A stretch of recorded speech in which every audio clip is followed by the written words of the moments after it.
அன்பார்ந்த ஜோதிட ஆர்வலர்களுக்கு என் அன்பு வணக்கங்கள். இன்னைக்கு நாம் ஒருத்தரோட ஜாதகத்துல 9ஆம் பாவகாதிபதி லக்னத்தில் 1ஆம் இடத்தில் முதல் பாவத்தில் இருந்தார். அந்த ஜாதகருக்கு அந்த கிரகம் எந்த மாதிரியான பலன்களை தரும் என்பதை குறித்து பார்ப்போமா? லக்னம் 1, அதுக்கடுத்து 2, அதுக்கடுத்து 3, அதுக்கடுத்து 4, அதுக்கடுத்து 5, அதுக்கடுத்து 6, அதுக்கடுத்து 7, அதற்கடுத்த பாவகம் 8, அதற்கடுத்த பாவகம் 9. அந்த 9ஆம் பாவத்திற்குரிய கிரகம் லக்னம் என்று சொல்லப்படக்கூடிய முதல் பாவத்தில் 1ஆம் இடத்துல இருந்தார். எந்த மாதிரியான செயல்களை, நிலைகளை, பலன்களை அந்த ஜாதகருக்கு தரும்?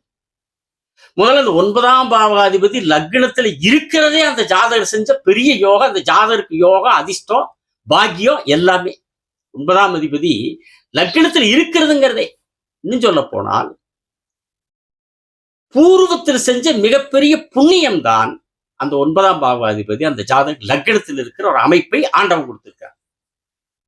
பூர்வ ஜென்மம் அப்படிங்கிறது ஒண்ணு இருக்குதா இல்லையாங்கிறது நமக்கு தெரியாது. ஒரு நம்பிக்கையின் அடிப்படை, சரிங்களா? நம்மளுடைய உங்களுடைய வாழ்க்கை நிலை, என்னுடைய வாழ்க்கை நிலை, இந்த மனித குலத்தினுடைய வாழ்க்கையினுடைய நிலைகளை எல்லாம் பார்க்கிற போது நம்ம அதை நம்பித்தான் ஆகணும், இல்லைங்களா? அதனாலதான் ஜாதகத்துல ராசி கட்டத்துல 5ஆம் பாவகம் பூர்வ ஜென்மம் அப்படின்னு அமைக்கப்பட்டிருக்கிறது, இல்லைங்களா? அதனால நம்ம பூர்வ ஜென்மங்கிறது ஒண்ண இந்த மனித குலத்தினுடைய வாழ்க்கையினுடைய நிலைகளை பார்க்கிற போது நாம நம்பித்தான் ஆக வேண்டிய ஒரு கட்டாயமாகிறது, சரிங்களா? அப்படி அந்த பூர்வ ஜென்மம் என்று ஒன்று இருந்து அதில் புண்ணியங்கள், பாவங்கள் என்று ஒன்று இருப்பது உண்மையானால் இந்த 9ஆம் அதிபதி லக்னத்தில் இருக்கிற இந்த ஜாதகர் பூர்வ ஜென்மத்தில் மிகப்பெரிய புண்ணியத்தை செய்திருப்பார். ஏன் தெரியுங்களா?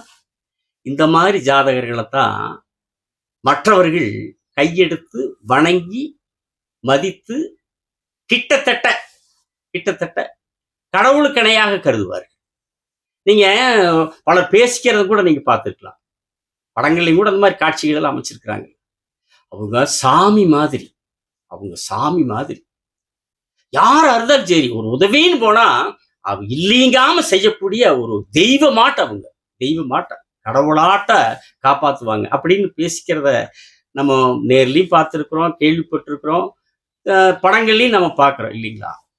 அப்படி கடவுளை போல யார் எந்த உதவி என்றாலும் அந்த உதவியை தன்னால் முடிந்த அளவுக்கு செய்யக்கூடிய அமைப்பை கொண்டவர்கள் தான் இந்த 9ஆம் அதிபதி லக்னத்தில் இருக்கிற ஜாதகர்கள், சரிங்களா? நீங்க இந்த சமூக சேவை செய்யக்கூடியவங்களை எல்லாம் நம்ம இன்னைக்கு நாட்டுல பார்க்கிறோம், பத்திரிகையில் பார்க்கிறோம், தொலைக்காட்சியில் பார்க்கிறோம். எத்தனையோ பேர் தன்னை தாண்டி, தன் குடும்பத்தை தாண்டி, தன்னையும் தன் குடும்பத்தையும் பராமரிப்பதோடு மட்டுமல்லாமல் அதை தாண்டி மற்றவர்களுக்கு அவர்களுடைய துன்பத்திலே பங்கெடுத்துக் கொண்டு, துயரத்திலே பங்கெடுத்துக் கொண்டு, வேதனையிலே பங்கெடுத்துக் கொண்டு அவர்களுடைய கஷ்டங்களுக்கு உதவ வேண்டும் என்று சேவை செய்யக்கூடிய, சமூக சேவை செய்யக்கூடிய எத்தனையோ பேத்தனைக்கு நம்ம பார்க்கிறோம், இல்லைங்களா? அப்படிப்பட்ட குணம் படைச்சவங்க தான் 9ஆவது லக்னத்தில் இருக்கிறவங்க. மற்றவர்களுக்காக, தனக்காக இல்லாமல், சுயநலம் இல்லாமல் மற்றவர்களுக்காக வாழக்கூடிய அப்படிப்பட்ட ஒரு தன்மையை கடவுள் அந்த ஜாதகர் கொடுத்திருப்பார் 9ஆவது லக்னத்தில் இருக்கிறாங்க. நீங்க இன்னொன்னு அரசியலே எடுத்துக்காங்க. அரசியலாகட்டும் அல்லது அரசாங்க துறையாகட்டும், அரசாங்க அதிகாரிகளுடைய இருக்கிற அமைப்புகளாகட்டும், போலீஸ் ஆகட்டுங்களே, போலீஸ் இலாக்காகட்டும், மருத்துவர்களாகட்டும், இப்படி எந்த துறையாகட்டும் அங்க யாராவது ஒரு சிலர் நல்லவங்க இருப்பாங்க. தர்ம சிந்தனையோட, சத்திய நெறியோட, அறநெறி தவறாம நேர்மையாக வாழக்கூடியவர்கள் எல்லா துறைகளிலும் ஒரு சிலர் இருப்பாங்க. சண்டாளர்கள் இருக்கிறாங்க, அயோக்கியர்கள் இருக்கிறாங்க, சரிங்களா? ஆனால் நல்லவர்கள் இருப்பார்கள். தனக்கு இருக்கிற அந்த அதிகாரம், தனக்கு இருக்கிற அந்த பதவி, தனக்கு இருக்கிற அந்த பொறுப்பு, தனக்கு இருக்கிற அந்த உயர்ந்த அந்தஸ்து, அதை நேர்மையை செயல்படுத்துவாங்க. மற்றவர்களுக்காக, கஷ்டப்படுறவங்களுக்காக, தன்னிடத்திலே உதவி என்று வருகிறார்களா, தன்னுடைய பொறுப்பை, அது காவல்துறையா இருக்கட்டும், மருத்துவத்துறையா இருக்கட்டும், அரசாங்க துறையா இருக்கட்டும், அரசியல் துறையா இருக்கட்டும், எந்த துறையா இருக்கட்டும், அவங்களுக்காக நேர்மையா செயல்படக்கூடிய, உண்மையாக அவர்களுடைய துன்பத்தை, கஷ்டத்தை, அவருடைய பாதிப்பை தீர்க்கிறதுக்காக தான் முன்வர வேண்டும். என்ன முடியுமோ அந்த அளவுக்கு செய்யணும். தன்னுடைய அதிகாரத்தை, பதவியை பயன்படுத்தி அவங்களுக்கு செய்யணும் என்று எல்லா துறைகளிலேயும் இருக்கிறார். எந்த துறையிலேயும் ஒரு சிலராவது அப்படிப்பட்ட நல்லவர்கள் அங்க இருப்பாங்க. ஆண்டவன் உட்கார வச்சிருப்பான். அதான் சொல்றாங்க, இல்லைங்களா? ஒருவர் உள்ளோர் எனில் அவருக்காக எல்லோருக்கும் பெய்யும் மழைன்னு சொல்றாங்க, இல்லைங்களா? அந்த மாதிரி இப்படிப்பட்ட ஒரு சில நல்லவங்க எல்லா துறையிலையும் அங்கங்க இருப்பாங்க இல்லைங்களா? அதனாலதான் இப்படி ஒரு முன்னோர்களை சும்மா சொன்னாங்க, நல்லோர் ஒருவர் உள்ளோர் எனில் எல்லோருக்கும் பெய்யுமா மழை இல்லைங்களா? அப்படி எத்தனையோ ஒரு ஒரு தவறானவர்கள், சுயநலவாதிகள் மலிந்து கிடக்கிற இந்த பூபாகத்தில், தன்னலம் மிக்கவர்கள் மலிந்து கிடக்கிற இந்த பூபாகத்தில் இப்படிப்பட்ட நல்லவர்கள் அங்கங்க இருப்பாங்க. அதனாலதான் மக்கள் சாமி மாதிரி, கடவுளாட்ட, தெய்வமாட்ட அவங்க உதவி பண்ணாங்க அப்படின்னு சொல்றாங்க இல்லைங்களா?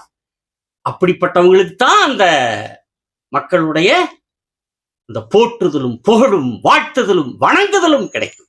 அப்படி கிடைக்கக்கூடிய அமைப்பு இந்த 9ஆம் அதிபதி லக்னத்தில் இருக்கிற ஜாதகத்தில். சரிங்களா? தன்னலம் பார்க்காம ஏராளமான நற்காரியங்களால் நல்ல புகழை அடையக்கூடிய அமைப்பு இந்த 9ஆம் அதிபதி லக்னத்தில் இருக்கிற ஜாதகருக்கு இருக்கும். சரிங்களா? அதோட அதாவது கடவுளுடைய அனுகிரகம் கிடைக்குன்னு வைங்களேன். அந்த ஜாதகருக்கு கடவுளுடைய அனுகிரகம் கிடைக்கிற ஜாதகமா இருப்பாருங்கிறது ஜோதிடம் சொல்லக்கூடிய விதி. நான் சொல்றது இல்லைங்க. நான் ஜோதிடம் நான் ஒரு ஜோதிடராக இருக்கிறேன். ஜோதிடத்தினுடைய அந்த பலன்களை நான் சொல்றேன்.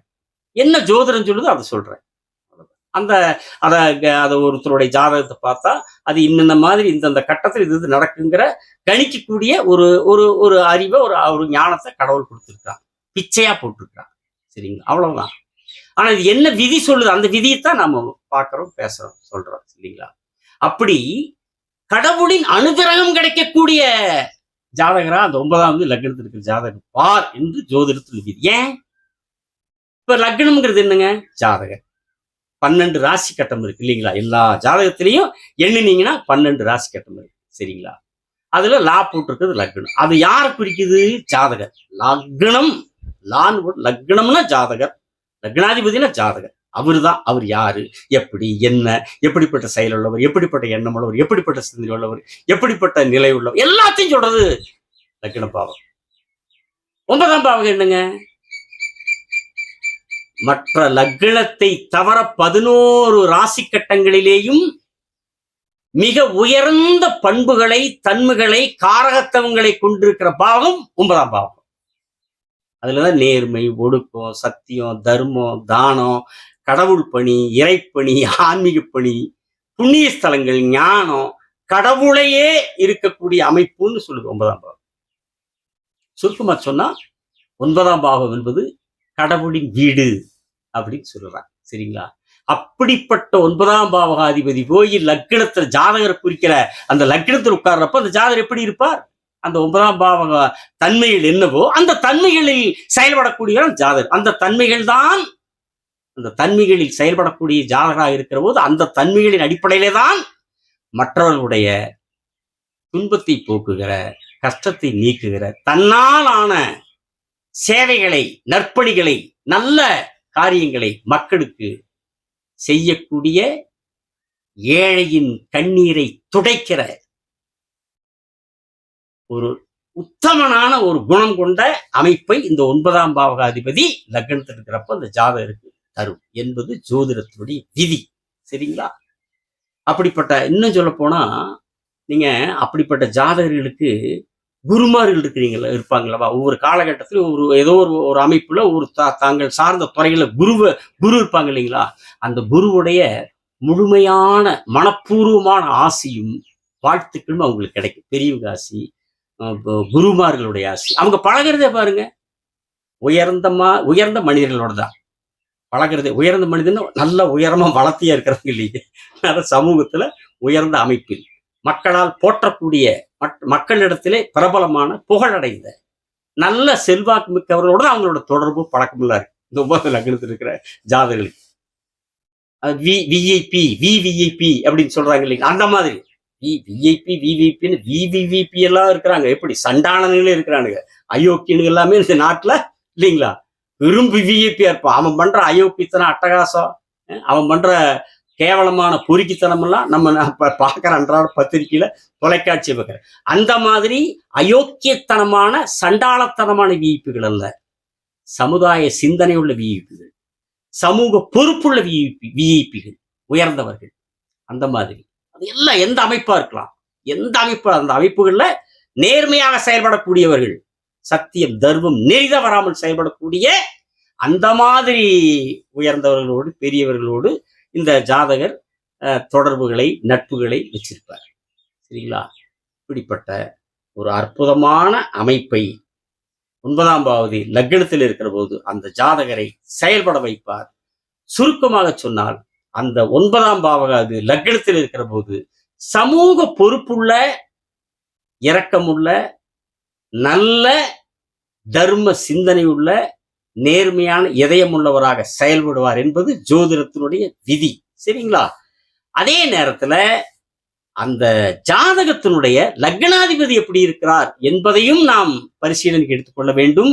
அந்த ஜாதகத்தினுடைய லக்னாதிபதியினுடைய நிலையை பொறுத்து இந்த பலன்களில், இந்த காரகத்துவங்களில், இந்த தன்மைகளை செயல்படுத்தக்கூடிய, அந்த கிரகம் செயல்படுத்தக்கூடிய அமைப்பில் லக்னாதிபதியின் நிலையை பொறுத்து இந்த பலன்களில் ஏற்றங்களும் இறக்கங்களும் கூடுதல்களும் குறைகளும் இருக்கும் என்று உங்களிடத்தில் அன்புடன் தெரிவித்து, அடுத்த காணொளியில் 9ஆம் பாவாதிபதி 2ஆம் பாவத்திலே இருந்தால், தனஸ்தானம் என்று சொல்லப்படக்கூடிய 2ஆம் பாவத்திலே இருந்தால் எந்த மாதிரியான பலன்களை அந்த ஜாதகருக்கு அந்த கிரகம் தரும் என்கிற விதியை பற்றி எனக்கு தெரிந்த ஜோதிட கருத்துக்களோடு உங்களை அடுத்த காணொளியில் சந்தித்து பேசுகிறேன். சப்ஸ்கிரைப் செய்தவர்களுக்கு நன்றி, செய்யாதவர்கள் செய்யுங்கள். வணக்கம், விடைபெறுகிறேன்.